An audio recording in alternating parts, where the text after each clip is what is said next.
foi. Deuxième lettre aux Corinthiens, 2.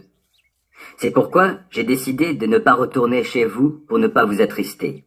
Car si je vous plonge dans la tristesse, qui pourra encore réjouir mon cœur si ce n'est ceux que j'aurais moi-même attristés?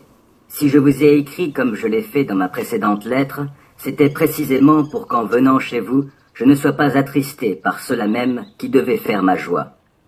J'ai, en effet, la conviction, en ce qui vous concerne, que ce qui fait ma joie fait aussi la vôtre à vous tous. Aussi, est-ce dans une profonde détresse, le cœur serré et avec bien des larmes, que je vous ai écrit cette lettre, non pour vous attrister, mais pour que vous sachiez combien je vous aime.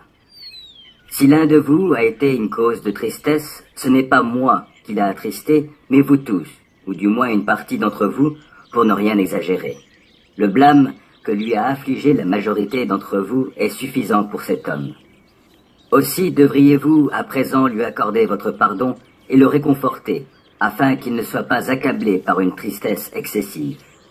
Je vous engage donc à lui témoigner de l'amour, car je vous ai aussi écrit pour vous mettre à l'épreuve et voir si vous obéissez en toutes choses.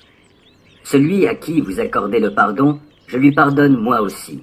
Et si j'ai pardonné, pour autant que j'ai eu quelque chose à pardonner, je l'ai fait à cause de vous, devant Christ, pour ne pas laisser Satan prendre l'avantage sur nous. Nous ne connaissons en effet que trop bien ses intentions. Je suis allé à Troa pour y annoncer l'évangile de Christ. J'y ai trouvé, grâce au Seigneur, des portes largement ouvertes à mon activité. Cependant, je n'ai pas eu l'esprit tranquille, parce que je n'y avais pas retrouvé mon frère Tite. C'est pourquoi j'ai pris congé des croyants, et je suis parti pour la Macédoine. Je ne puis que remercier Dieu. Il nous traîne toujours dans son cortège triomphal par notre union avec Christ, et il se sert de nous pour répandre en tout lieu, comme un parfum, la connaissance de Christ. Oui, nous sommes pour Dieu comme le parfum de Christ parmi ceux qui sont sur la voie du salut, et parmi ceux qui sont sur la voie de la perdition. Pour les uns, c'est une odeur de mort qui les mène à la mort. Pour les autres, c'est une odeur de vie qui les conduit à la vie. Et qui donc est à la hauteur d'une telle tâche? En tout cas, nous ne sommes pas comme tant d'autres qui accommodent la parole de Dieu pour en tirer profit.